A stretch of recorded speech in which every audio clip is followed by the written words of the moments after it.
If you've been following what we've been following, we've had our eyes on a remarkable story over the past week of an Upper Peninsula woman who launched a message in a bottle in the late 90s into Lake Superior. It has recently returned to her after apparently an adventurous journey.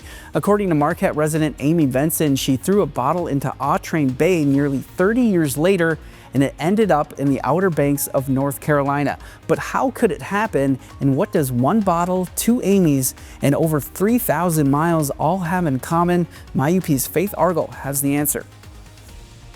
As children, we've all heard about pirates and messages in bottles from far-off lands. If you were anything like me, you would scour the beach every summer just to see if you could find one of your very own.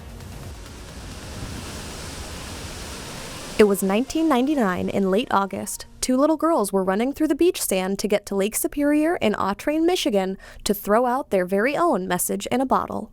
Fast forward to 2006 when a 19-year-old woman is walking down the beach saying goodbye to her last teen summer in the Outer Banks of North Carolina. And she spots a glass bottle no larger than the size of a mango buried in the dirt with waves crashing over the misty glass. This is the bottle that contains a message written in 1999 by a then 7-year-old Amy Benson. So when I was about 7 years old, me and one of my good friends growing up just came up with the idea to throw bottles into the lake. It was super windy that day, so we threw them into the lake and never thought that they would go anywhere. Hers still hasn't been found. I honestly thought it was going to go straight into Canada because it was that windy that day, but no. With 7 years, perfect conditions, and many miles later, the bottle never ended up in Canada. It ended up in Amy Miller's hands from across the Great Lakes, the Locks, and into the Atlantic.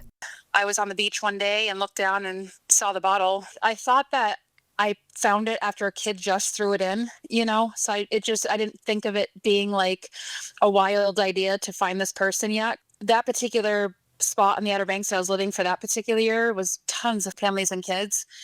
So I more or less just a cool bottle with a note in it. So it'd be a lot cooler just in my window with the story attached to it than calling up a parent that was like, yeah, I'm sitting right next to you on the beach.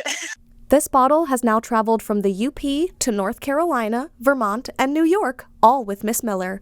For 21 years, she held on to it, sharing the story with her nieces, nephews, and family, creating a historic lore attached to the bottle.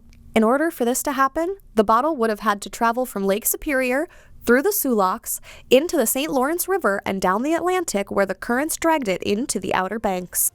This would have to take perfect conditions, perfect wind, and 5 to 7 years travel time.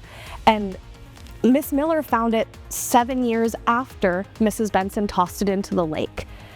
Personally, I think it all lines up, and this is just a perfect example of right place, right time, and like Mrs. Benson said, keeping magic alive even as an adult. From MyUP News, I'm Faith Argall. All right, very good. Thank you, Faith. A remarkable story. Now, candidly, there has been a lot of debate in the newsroom about if that could happen, considering ocean currents. Obviously, we can't confirm the actual path of the bottle over the years.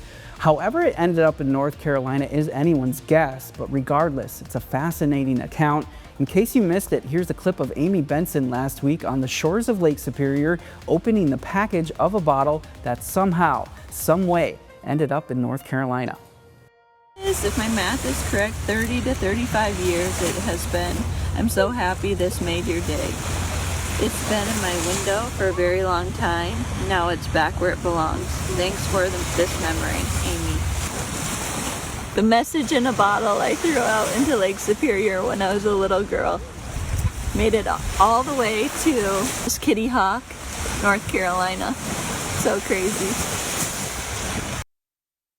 So crazy indeed. It's an unbelievable story. Unbelievable for some, for others like myself. And like Amy said, it is a small miracle